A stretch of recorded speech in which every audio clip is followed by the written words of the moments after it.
আপুনি বাৰু জানেনে এনেকুৱা কি পাকচক্ৰ আছে য'ত পৰাৰ পিছত মধ্যবিত্ত মানুহ এজনৰ অৱস্থা পানীত হাঁহ নচৰাৰ দৰে হয়। মধ্যবিত্ত মানুহবোৰৰ সৰহখিনিয়ে কিন্তু বৰ সহজ সৰল প্ৰকৃতিৰ মানুহ। সৰু সৰু কথাতে তেওঁলোকে সুখ অনুভৱ কৰে আৰু সৰু কথা এটাতে মনত আঘাতো পায়। এই যিটো সহজাত প্ৰবৃত্তি হয়, এই প্ৰবৃত্তিটোৰ বাবে তেওঁলোকক অলপতে ঢাল দিব পৰা যায়। মানে বুদ্ধিয়ক বা প্ৰভাৱশালী মানুহে নিজৰ সুবিধা অনুসৰি তেওঁলোকক ব্যৱহাৰ কৰিবৰ কাৰণে অপৰচুনিটি পায়। আজিৰ এই ভিডিঅ'টোত 5টা এনেকুৱা গুৰুত্বপূৰ্ণ কথা উল্লেখ কৰিবলৈ আগবাঢ়িছোঁ, যিকেইটা হৃদয়ংগম কৰি বুজি ল'লে কোনো মানুহে জীৱনত দুৰ্দিনৰ সন্মুখীন হ'ব নালাগে। মই আশা কৰিছোঁ কথাকেইটা মনোযোগেৰে শুনি আপুনি বুজি ল'ব বুলি।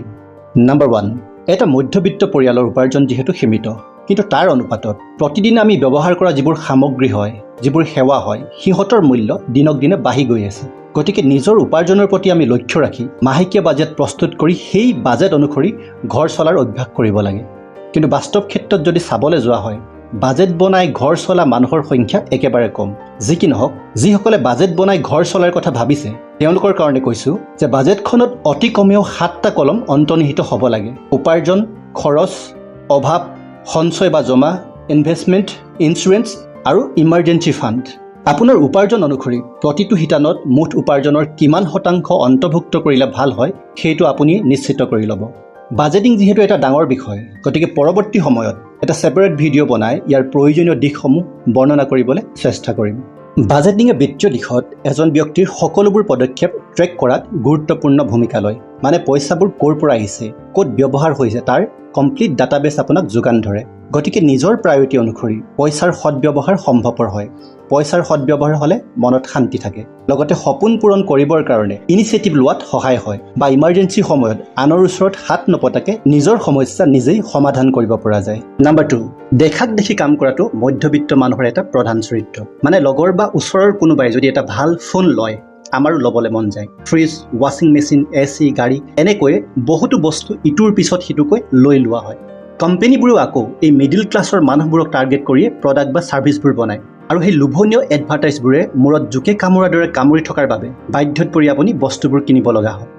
আৰু তাৰপিছত EMI ট্ৰেপ। এবাৰ এই EMI ট্ৰেপত ফচিলে, বিশেষকৈ যিসকলে বাজেটিং কৰিব নাজানে, তেওঁলোকে জীৱনত কেতিয়াও 1 টকা পইচাও জমা কৰিব নোৱাৰে। এক্সট্ৰাকে ক'ৰবাত কামত লগোৱাটো দূৰৰে কথা, বৰঞ্চ ওলোটাকে টেটু গুৰিলৈকে ধাৰহে লাগে।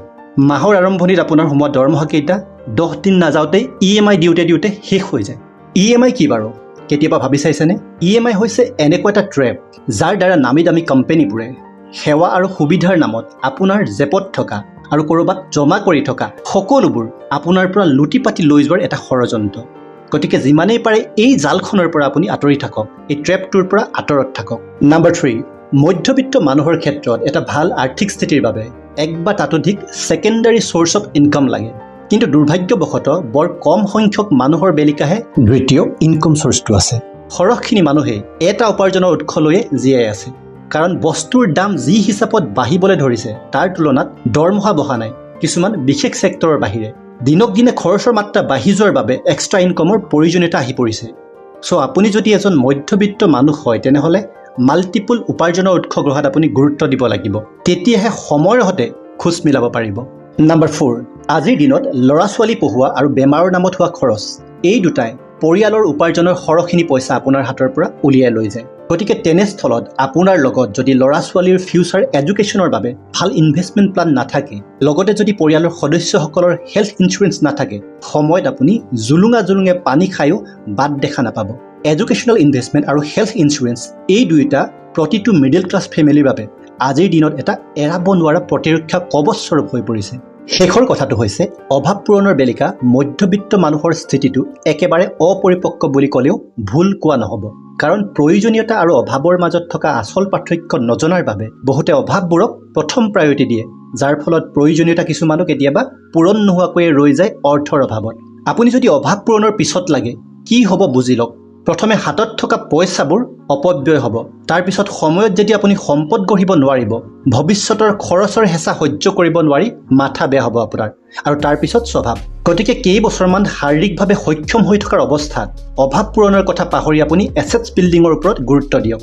আৰু যেতিয়া সেই এছেটছবোৰে আপোনাক উপাৰ্জন দিবলৈ ল'ব, তেতিয়া লাহে লাহে প্ৰয়োজনীয় অভাৱবোৰ নিৰ্বাচন কৰি এটা এটাকে পূৰণ কৰক। খুব সহজভাৱে ক'বলৈ গ'লে, সোণৰ কণী পৰা হাঁহজনী থাকোঁতে আৰু দুই এজনী তেনেকুৱা গোটাবলৈ চাওক প্ৰথমে, তাৰ পিছতহে আপুনি অভাৱৰ কথা ভাবক।